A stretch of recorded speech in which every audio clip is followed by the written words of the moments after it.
وجاءت سكرة الموت بالحق وجاءت سكرة الموت بالحق ذلك ما كنت منه تحيد. Allah Subhanahu wa Ta'ala kalau dia cinta seorang hamba, dia jaga hatinya untuk tidak mencintai dunia. Jadi kalau ada di antara manusia yang membuka hatinya untuk cinta kepada dunia, itu menunjukkan Allah tidak cinta kepadanya. Itu ciri-ciri, salah satu di antara ciri-ciri besar bahwa Allah cinta seorang hamba. Dia jaga hatinya untuk tidak cinta dengan dunia. Kapan dia cinta dunia, dia gandrung dengan dunia, dia jadikan dunia itu akbar hamma, sebesar-besar tujuannya. Ini menunjukkan Allah tidak cinta dengan dia. Di dalam hadis yang sahih diriwayatkan oleh Imam Hakim, hadis ini disahihkan oleh Imam Adz-Dzahabi rahimahullah. Rasulullah alaihi wasallam bersabda, "Inna Allah azza wa jalla," sesungguhnya Allah Subhanahu wa taala, "la yahmi 'abdahu mu'min minad dunya wa huwa yuhibbuhu." Allah Subhanahu wa taala la yahmi, dia jaga hambanya yang beriman dari dunia, wa huwa yuhibbuhu, karena Allah cinta dia. Jadi Allah kalau dia cinta seorang hamba, dia jaga dari dunia, godaannya, fitnahnya. Kama tahmuna maridakum ta'ama wa syaraba takhafuna alaih. Sama seperti kalian. Kalian menjaga orang sakit dari makanan dan dari minuman yang kalau dia konsumsi akan memperparah penyakitnya. Jadi Allah kalau dia cinta seorang hamba, dia jaga hatinya dari dunia. Bagaimana kondisi orang yang dijaga oleh Allah dari dunia? Apakah dia pasti miskin? Pasti melarat? Pasti tidak punya harta? Bukan itu maksudnya. Orang kalau dijaga oleh Allah Subhanahu wa Ta'ala dari dunia, artinya Allah tidak masukkan kecintaan dunia di dalam hatinya. Mungkin dia kaya, mungkin dia raja, seperti Nabi Sulaiman alaihissalam, dia raja, tapi tidak ada kecintaan dunia itu di hatinya. Dunia dia pakai, dia gunakan, hanya ada di tangannya saja. Tapi yang ada di hatinya adalah Allah Subhanahu wa Ta'ala dan akhirat. Kenapa Allah jaga hambanya dari dunia? Karena Allah Subhanahu wa Ta'ala yang menciptakan dunia. Allah tahu betul fitnahnya dunia. Allah tahu betul godaan yang ada di dunia. Kesimpulan dari dunia, wa mal hayatud dunya illa mata'ul ghurur. Tidaklah kehidupan dunia itu kecuali kesenangan yang menipu. Itu kesimpulannya dunia. Allah Subhanahu wa Ta'ala di dalam Al-Qur'an satu ayat pun tidak pernah memuji dunia. Rasulullah alaihi wasallam satu hadis pun tidak ada pujian terhadap dunia. Yang ada malah sebaliknya. Rasulullah alaihi wasallam bersabda, "Ad-dunya mal'unah." Dunia ini terlaknat. Mal'unatun ma fiha, terlaknat semua yang ada di dalamnya. Apa saja yang dikerjakan, yang dilakukan, yang diusahakan, semuanya terlaknat. Illa, ada pengecualian yang bebas dari laknat. Yang pertama, illa zikrullah, kecuali perkara-perkara yang di dalamnya ada zikrullah wa mawala, dan apa yang membantu untuk mewujudkan zikrullah. Zikrullah itu bukan hanya dengan lisan, bukan hanya dengan bertasbih, bertahmid, bukan. Zikir itu maknanya umum, artinya mengingat Allah. Dia ingat perintah-perintah Allah, dia kerjakan. Dia ingat larangan-larangan Allah, dia tinggalkan. Dan apa saja yang menyangkut perkara mengerjakan perintah Allah atau menjauhi larangan Allah, ini perkara yang membebaskan manusia dari laknat Allah Subhanahu wa Ta'ala. Kemudian yang kedua, alimun, orang yang alim. Jadi orang yang alim itu dia terbebas dari laknat. Kenapa? Karena tidak ada di benaknya itu tujuannya dunia. Kalau ada orang berilmu tujuannya dunia, itu bukan orang berilmu, itu orang jahil. Tidak ada orang berilmu, para nabi dan para rasul, mereka dalam hatinya ada dunia, tidak ada. Bahkan dunia itu dia lepas. Dia mau cari kebahagiaan yang abadi. Itu kalau orang berilmu. Jadi kalau ada orang berilmu, dia pakai agama ini hanya sebagai tangga untuk dia naikkan dirinya, itu orang jahil sejahil-jahilnya. Dia sudah tahu dunia ini sesaat, sekejap, sementara, kemudian dia lalaikan, dia kejar sesuatu yang sifatnya fana. Jadi orang yang berilmu, dia selamat dari laknat Allah Subhanahu wa taala. Kemudian yang ketiga, au muta'allim, atau orang yang belajar ilmu. Jadi kalau orang belajar ilmu, sekarang dia keliru, tapi besok lusa dia perbaiki kekeliruan itu. Kalau orang belajar ilmu, sekarang dia salah mungkin, dia terjerumus dalam kemaksiatan, tapi di kemudian hari dia perbaiki. Itu kalau orang belajar. Tapi kalau orang belajar salah, besok dia tambah lagi salahnya, besok dia tambah lagi, nah itu bukan orang belajar itu. Rasulullah SAW di dalam hadisnya memberikan perumpamaan dunia itu dengan 3 perumpamaan. Yang pertama, dunia itu perumpamaannya seperti bangkai. Itu yang pertama. Yang kedua, dunia itu perumpamaannya seperti sayapnya nyamuk. Yang ketiga, dunia itu perumpamaannya seperti tinja manusia. Tidak ada perumpamaan dunia yang lebih hebat. Ini 3 saja ini perumpamaan.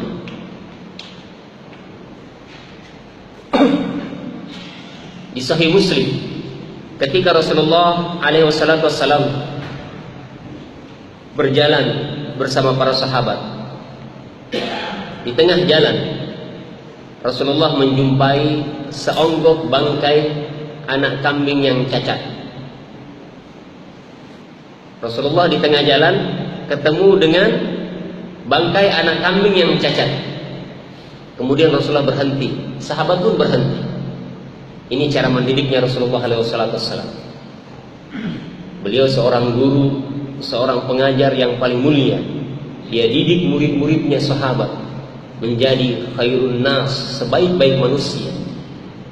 Karena gurunya terhebat, manusia paling mulia yang pernah menjejakkan kakinya di muka bumi ini, maka murid-muridnya pun manusia yang paling hebat.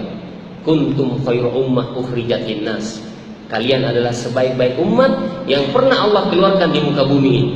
Jadi umat dari pertama sampai terakhir, umatnya Rasulullah SAW yang paling terbaik. Itulah sahabat. Kemudian Rasulullah berkata, siapa di antara kalian yang mau membeli bangkai ini seharga 1 dinar? Apa 1 dirham? Sahabat menjawab, tidak ada yang mau ya Rasulullah. Untuk apa bangkai? Dia hidup saja belum tentu kita mau, apalagi ini dia sudah mati. Kemudian Rasulullah tawarkan lagi, bagaimana kalau kalian ambil gratis saja? Siapa mau ambil bangkai gratis? Tidak usah bayar, cuma-cuma. Sahabat juga tidak mau ya Rasulullah. Dia hidup saja, dia cacat, apalagi ini dia sudah jadi bangkai. Sudah paham itu? Kalian beli tidak mau, kalian dikasih gratis tidak mau. Sudah paham seperti itu? Nah ini ilmu mau dimasukkan oleh Rasulullah SAW. Rasulullah bersabda, wallahi, demi Allah. Rasulullah itu jarang-jarang beliau bersumpah. Kalau dia bersumpah, berarti ada yang dia mau sampaikan, perkara genting, perkara penting. Ini yang mau ditanam ini di kepalanya orang-orang yang beriman. Wallahi, la dunya ala Allah. Dunia itu di sisinya Allah ahwan, lebih hina min hada ilaikum, daripada bangkai ini di sisi kalian. Lihat, bangkai hina sekali di hadapan kita. Kita mau dikasih beli, kita tidak mau. Kita dikasih gratis, kita tidak mau. Ternyata di hadapan Allah, dunia ini lebih hina daripada bangkai itu di hadapan kita. Itulah Ali bin Abi Thalib. Beliau pernah berkata, ad-dunya jifa. Dunia itu sama seperti seonggok bangkai. Yatufuhal kilab, akan dikelilingi oleh anjing-anjing dunia. Allah Subhanahu wa taala berfirman di dalam Al-Qur'an, perumpamaan hamba dunia itu seperti anjing. Walau syi'na la rafa'nahu biha. Kalau kami berkehendak, kami akan angkat derajatnya. Walakinnahu akhlada ilal ard wattaba'a hawahu. Akan tetapi dia ingin hidup abadi di dunia dan mengikuti hawa nafsunya. Mathaluhu kamathalil kalbi. Perumpamaan orang seperti ini, kata Allah, seperti perumpamaannya anjing. Jadi ada orang fisiknya indah, luar biasa ide-ide cemerlang yang keluar dari otaknya, tapi ternyata di hadapan Allah, mathaluhu kamathalil kalbi. Perumpamaan dia sama seperti seekor anjing. Terima, tidak terima, yakini, tidak yakini, itulah firman Allah Subhanahu wa ta'ala. Apa ciri-cirinya anjing? Intahmil alaihi yalhaf. Kalau anjing itu, kalau kamu halau, dia menjulurkan lidahnya. Au tatrukhu yalhaf. Atau kalau kamu biarkan dia julurkan lidahnya. Al-Imam Ibnul Qayyim rahimahullahu ta'ala dalam kitabnya Al-Fawaid, itu perumpamaan hamba dunia. Dia dapat dunia, dia julurkan lidahnya. Dia tidak dapat dunia, tetap dia julurkan lidahnya. Kamu halangi dia julurkan lidahnya. Kamu biarkan dia julurkan lidahnya. Itu perumpamaan dunia yang Allah Subhanahu wa ta'ala firmankan di dalam ayat-ayatnya yang mulia. Saudara-saudaraku kaum muslimin dan muslimah rahimani wa rahimakumullah jami'an. Betul-betul dunia ini melalaikan. Betul-betul dunia ini menipu keimanan seorang hamba. Ketika selesai salat subuh, Rasulullah SAW berbalik ke belakang menghadap ke sahabatnya. Semalam ada berita, sebagian sahabat datang membawa harta rampasan perang. Biasanya Rasulullah bagikan kepada para sahabat. Kemudian setelah beliau berbalik, beliau berkata, Ma fakru aksya alaikum. Bukan kemiskinan yang saya takutkan kepada kalian. Jadi Rasulullah SAW tidak pernah takut umatnya miskin. Ma fakru aksya alaikum. Bukan kemiskinan yang saya takutkan kepada kalian. Para sahabat itu mayoritas mereka fuqara wal masakin, orang miskin dan orang tidak mampu. Tapi dua kerajaan adidaya yang ada di zaman Rasulullah, Persia dan Romawi, bertepuk lutut di bawah telapak kaki sahabat yang notabene-nya mayoritas fuqara wal masakin. Ma fakru aksya alaikum. Bukan kemiskinan yang saya takutkan kepada kalian. Jadi di zaman Rasulullah itu tidak ada program pemberantasan kemiskinan, tidak ada. Yang ada itu program pemberantasan kesyirikan, kekafiran dan kemaksiatan.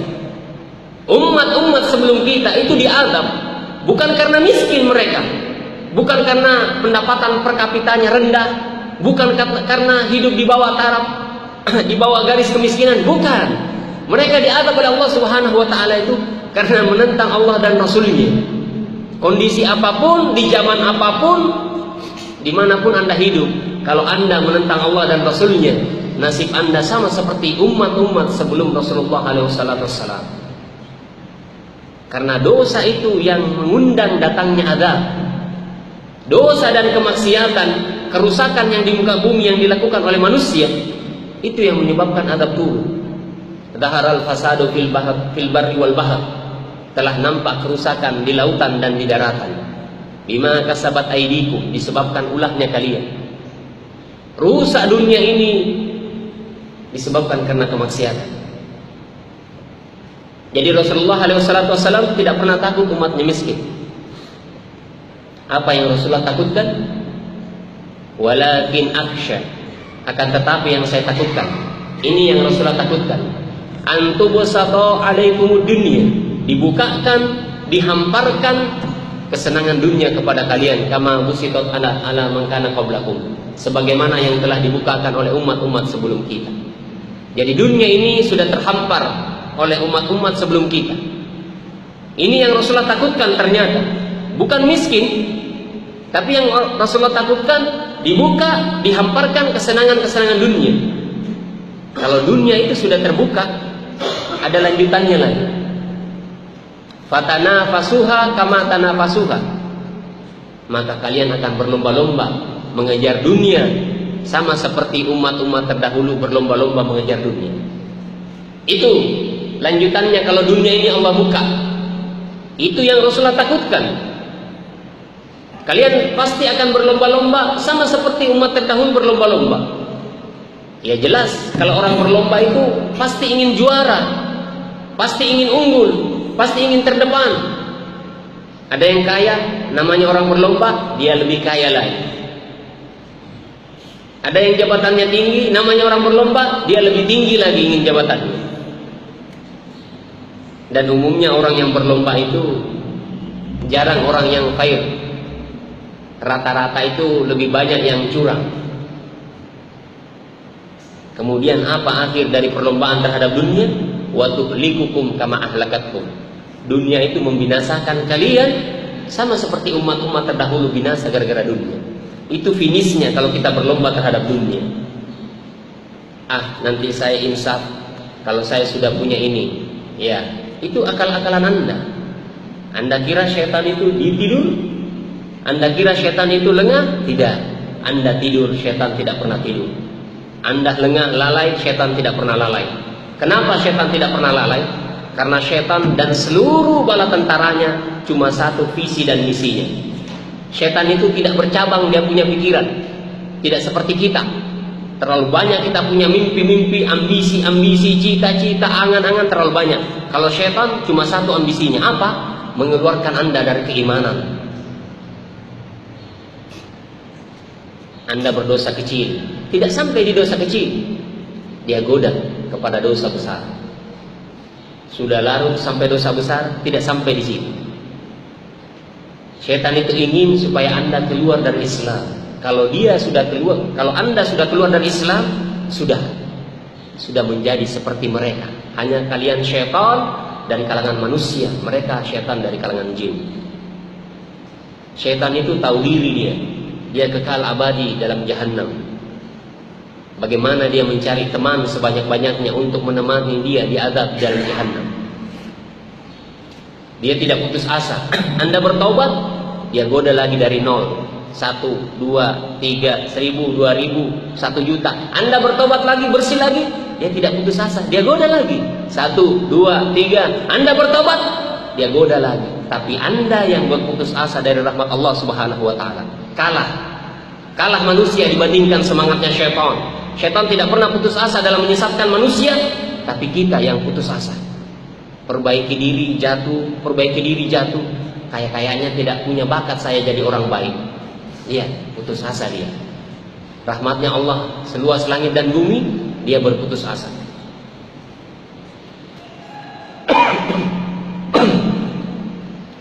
Jadi Allah Subhanahu wa taala ketika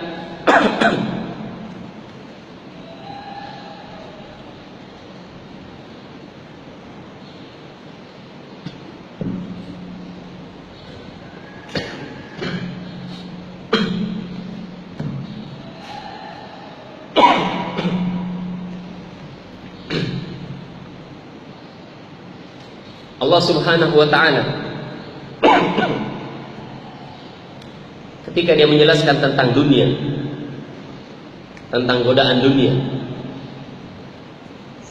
akan terjadi dialog antara Allah dengan penduduk neraka. Diriwayatkan dalam Sahih Muslim, Allah Subhanahu wa taala bertanya kepada penduduk neraka yang paling ringan azabnya. Jadi neraka itu dia darokah, ke bawah dan ke bawah. Makin ke bawah itu azabnya makin pedih. Dan yang paling bawah, salah satu orang yang diazab di situ orang munafik. Innal munafikin kana fi dark asfalin nar. Orang munafik itu letaknya nanti di neraka paling dasar, dan di keraknya yang paling bawah. Kebalikan dari surga. Surga itu darajah, ke atas. Makin ke atas itu kenikmatannya lebih hebat. Allah bertanya kepada penduduk neraka yang ahwan min ahlin nar, sabda Rasulullah.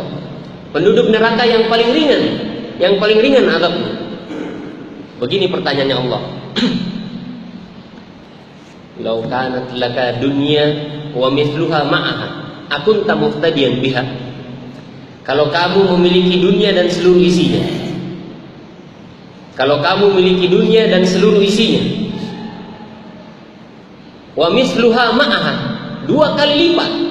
Jadi kalau kamu ditawari dunia, bukan Kolaka ini, bukan Sultra, bukan Sulawesi, bukan Asia, dunia dan seluruh isinya, wa mithluha ma'aha, dan yang semisalnya 2 kali lipat, dunia dan seluruh isinya 2 kali lipat, akunta muftadiyan biha, maukah kamu tebus dirimu dengannya? Ini pertanyaan Allah kepada penduduk neraka yang paling ringan azabnya.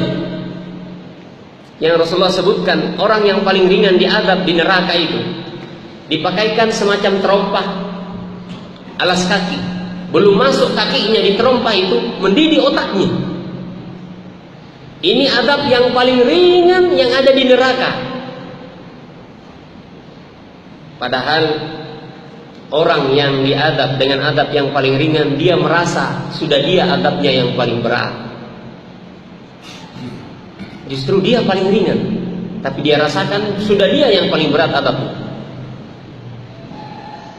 Dia menjawab, "Na'am ya Rabbi." Itu jawabannya dia.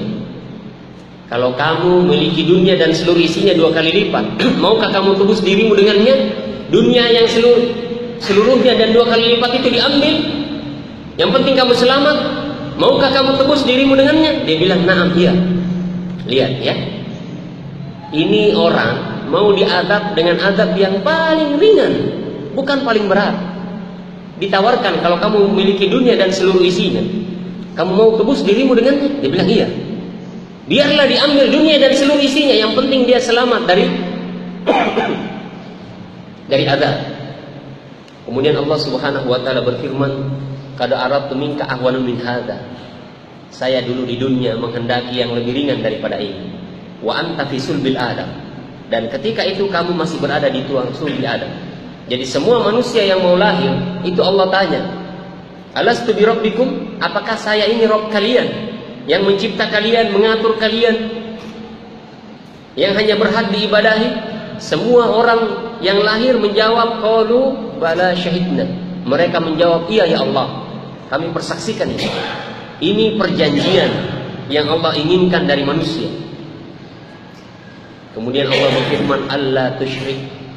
Ketika di tulang sulbi Adam, Allah sudah berbuat perjanjian supaya kamu jangan menyekutukan aku. Fa'abaita illa syirk. Tapi kamu lalai, kamu lengah, kamu menyekutukan aku. Itu balasannya. Sekarang coba pikir saudaraku, pekerjaan apa, cita-cita apa, profesi apa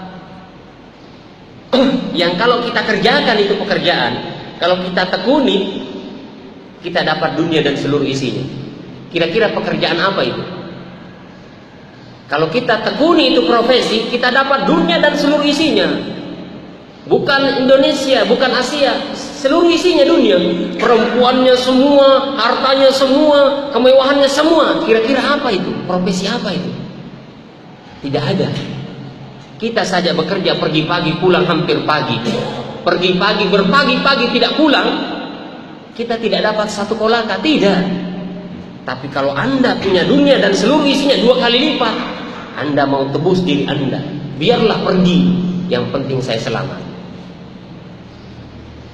Itulah amanah yang Allah suruh jaga. Jangan syirik, jangan menjadi hamba selain Allah. Jadilah hamba Allah, tapi itu dilalaikan. Lihat hebatnya godaan syaitan. Sedikit demi sedikit, khutwatu syaitan, selangkah demi selangkah.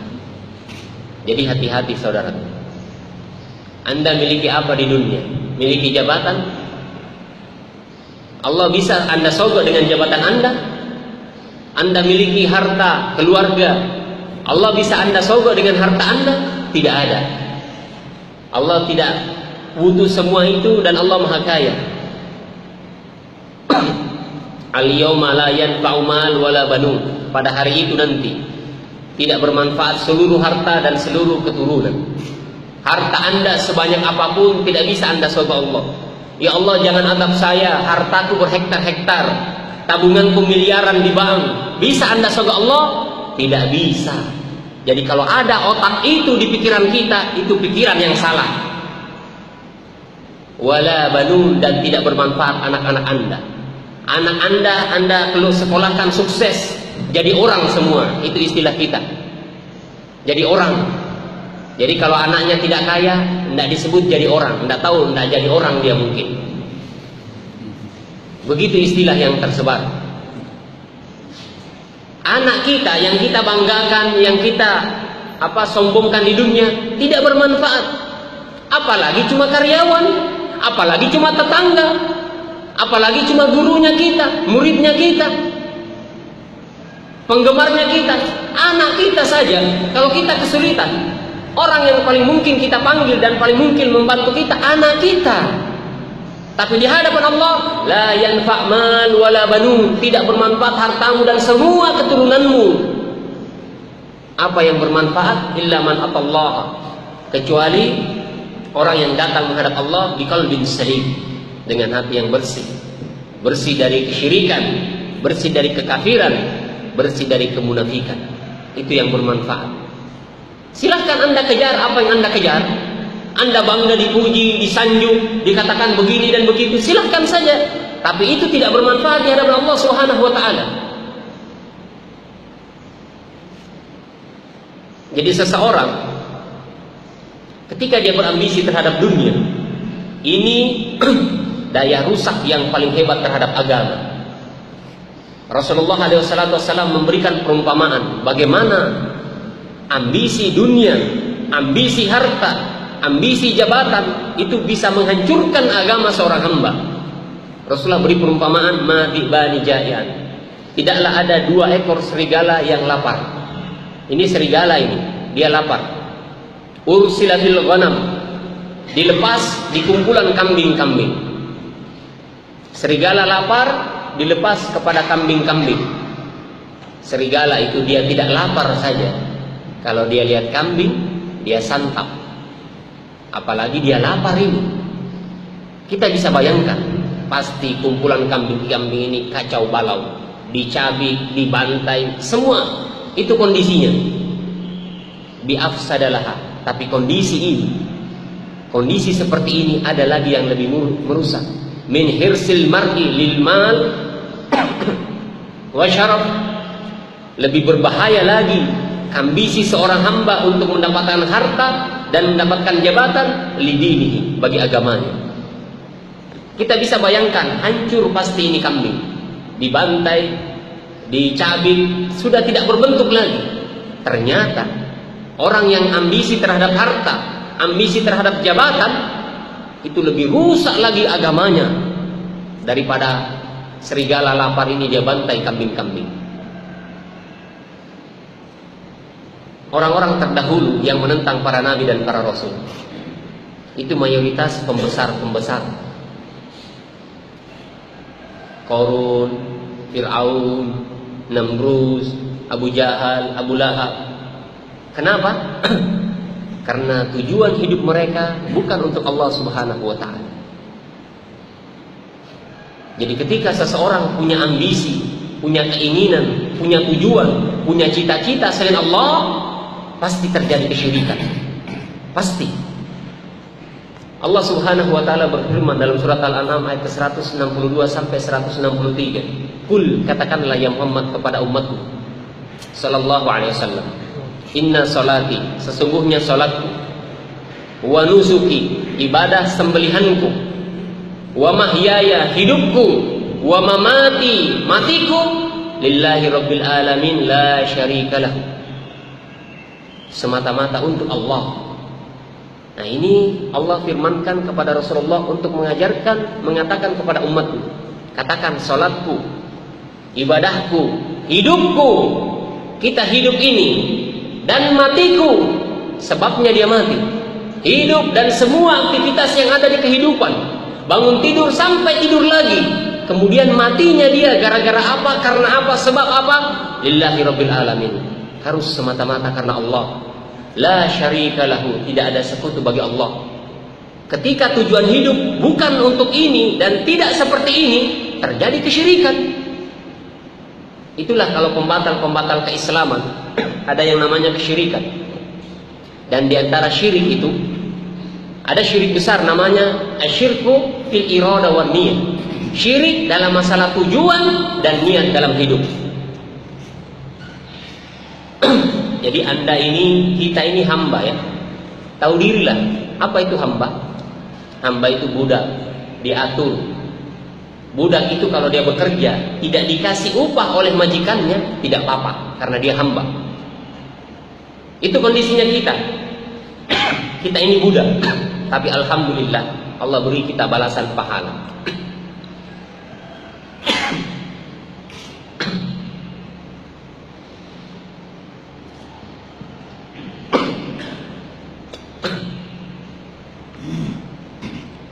Jadi ketika dia tidak menjadikan kehidupannya untuk Allah, pasti terjadi kesyirikan. Allah sebutkan dalam surat Hud ayat ke-15 sampai 16. Para ulama menjelaskan ayat ini dalil terjadinya kesyirikan dalam masalah tujuan hidup.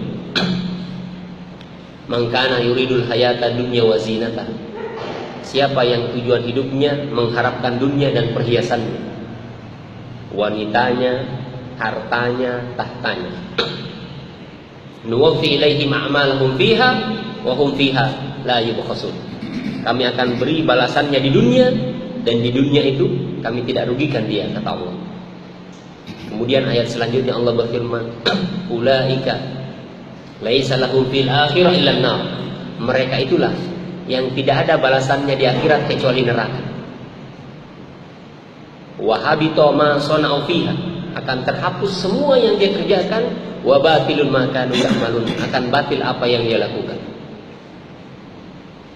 Ini dalil bahwa terjadinya kesyirikan seorang hamba di dunia ketika tujuan hidupnya untuk mengharapkan selain Allah Subhanahu wa taala. Jadi tanda cintanya Allah kepada hamba, dia jaga hamba itu dari kecintaan terhadap dunia. Kemudian tanda Allah Subhanahu wa taala cinta kepada hamba, Allah fakihkan dia dalam masalah agama. Orang kalau tidak fakih dalam masalah agama, Allah tidak kehendaki kebaikan padanya. Rasulullah SAW bersabda, "Man yuridillahu bihi khairan." Siapa yang Allah kehendaki kebaikan padanya. Khairan ini bentuknya nakirah, umum. Kebaikan di dunia, di alam barzah, dan di akhirat. Man yuridillahu bihi khairan. Siapa yang Allah kehendaki kebaikan padanya, yufaqihu fid-din, difakihkan dia dalam masalah agama. Paham dia halal haram, tahu mana yang ma'ruf, mana yang munkar, tahu mana al-haq, mana al-batil. Paham dia. Jadi orang yang paling paham terhadap agama Allah Subhanahu wa taala, yaitu yang paling ikhlas. Itu orang yang paling paham. Biar dia jadi ustaz, biar dia hafal Al-Quran, tapi kalau tidak ikhlas, niatnya riya, ini orang yang pertama masuk neraka. Biar dia bangun masjid, bangun pesantren, menyantuni fakir miskin, tapi kalau dia tidak ikhlas supaya dikatakan dermawan, dia orang yang pertama masuk neraka. Biar dia pasang badannya untuk membela agama Allah, bahkan di medan laga, di medan tempur, dia berperang untuk Allah, tapi ternyata niatnya supaya dikatakan pemberani, ini orang yang pertama masuk neraka. Jadi orang yang pertama kali masuk neraka itu bukan Fir'aun, bukan Qarun, bukan Namrud, bukan Abu Jahal, bukan perampok, bukan pemerkosa, bukan pembunuh, bukan. Yang pertama kali masuk neraka ini orang-orang hebat. Orang-orang hebat kalau mau tahu. Yang pertama, orang yang hafal Al-Quran 30 juz, bagus suaranya, tertarik, terpikat orang yang mendengar. Dia ustaz, retorikanya bagus, banyak orang yang terkesima, terhipnotis kalau dia bicara. Tapi ternyata niatnya di hadapan Allah disingkat. Allah tanya dia, nikmat yang aku berikan padamu kamu untuk apa? Dia bilang, ya Allah, saya amalkan siang dan malam. Apa jawaban Allah? Kadzabta, kamu dusta. Lihat, bibirnya bilang begitu di hadapan Allah. Ini kebiasaan orang kalau berdusta. Dia hadapi Allah, dia berdusta di hadapannya Allah. Ditanya, nikmat yang saya curahkan kepada kamu, kamu gunakan untuk apa? Dia cerita, ya Allah, saya mengaji ini, saya belajar ini untuk mengamalkan ilmu, menyebarkan ilmu. Apa jawaban Allah? Kadzabta, kamu dusta. Malaikat yang ada berkata, kadzabta, iya, kamu dusta. Ini kebiasaan orang berbohong ini. Kebiasaan orang yang tidak jujur. Dia berhadapan dengan Allah, dia berdusta. Bisa-bisanya Allah itu dia mau dustai ya. Ini betul-betul orang yang tidak kenal Allah. Tapi ada orang seperti ini, ada. Dia tidak jujur. Yukhadi'unallaha walladzina amanu. Dia mau tipu Allah dan orang-orang beriman. Wa ma yahda'una illa anfusahum. Tidak ada yang dia tipu kecuali dirinya. Anda mau tipu Allah, mau main-mainkan Allah, tahu tapi itu pura-pura tidak tahu, bisa paham, bisa mengerti agama Allah, tapi tidak mau paham. Itu bukan orang tidak tahu, tapi orang yang tidak mau tahu. Kemudian Allah Subhanahu wa ta'ala beberkan, kamu itu baca Al-Quran, kamu mempelajari ilmu supaya dikatakan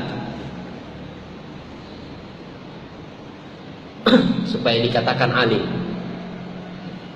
Faqadqil, dan kamu sudah dapat gelar itu. Di dunia dia sudah digelari alim, qori, pintar, dan seterusnya. Kemudian Allah suruh malaikat untuk mencampakkan orang ini di dalam jahanam. Yang kedua, orang yang dermawan. Dia bangun masjid, mungkin banyak sekali masjid dia bangun, panti asuhan, pondok pesantren. Tapi ketika ditanya oleh Allah, dia bilang begitu, ini untuk agamamu ya Allah. Kemudian Allah berfirman, kadzabta, kamu dusta. Kamu itu sumbang sana, sumbang sini supaya dibilang dermawan. Faqadqil, dan gelar itu kamu sudah dapatkan. Yang ketiga, dia meninggal di medan tempur membela agama Allah. Jasadku ini ya Allah yang Engkau berikan saya pakai bela agamamu. Apa jawaban Allah? Kadzabta, kamu dusta. Kamu itu berperang membela agama Allah supaya dikatakan pemberani, supaya dikatakan bukan penakut. Ada orang yang begitu memang, teriak-teriak Islam, teriak-teriak agama Allah, ternyata dia tidak paham agama Allah Subhanahu wa ta'ala. Sudah dapat gelar dia, oh dia pemberani, oh bapak itu berani dia. Jangan garu-garu agama, kalau kamu garu dia duluan marah. Padahal niatnya, tujuannya Allah singkap nanti. Kemudian Rasulullah ketika menyampaikan hadis ini, Rasulullah tepuk bahunya Abu Hurairah. Ulaika thalatha yusaqiru bihinna. Ya Abu Hurairah, 3 orang inilah yang pertama kali dinyalakan api neraka. Koreknya api neraka itu 3 orang. Jadi hati-hati. Di dalam agama ini tidak ada status aman. Anda belajar, Anda berilmu, Anda ustaz, Anda hafal Al-Quran, sholat 5 waktu, ujian Anda lebih hebat daripada orang yang tidak seperti Anda. Hati-hati itu. Tidak ada status aman dalam keimanan. Semuanya status waspada dan siaga 1. Orang yang paling tidak paham tentang Allah adalah orang yang paling tidak ikhlas. Hati-hati saudara. Kita ini sudah berpenampilan Islam. Hati-hati. Ada nama agama Allah yang kita bawa. Jangan sampai ini kedok saja, ini topeng saja, ini tameng saja untuk meninggikan diri kita di hadapan manusia. Hati-hati, itu orang yang pertama kali dimasukkan neraka sebelum nanti semua penduduk neraka masuk. Wallahu a'lam bishawab. Ini yang bisa kita sampaikan. Mudah-mudahan ada bermanfaat. Lebih dan kurangnya mohon dimaafkan. Kita akhiri dengan doa kafaratul majlis. Subhanaka Allahumma bihamdika asyhadu an la ilaha illa anta astaghfiruka wa atubu ilaik. Assalamualaikum warahmatullahi wabarakatuh.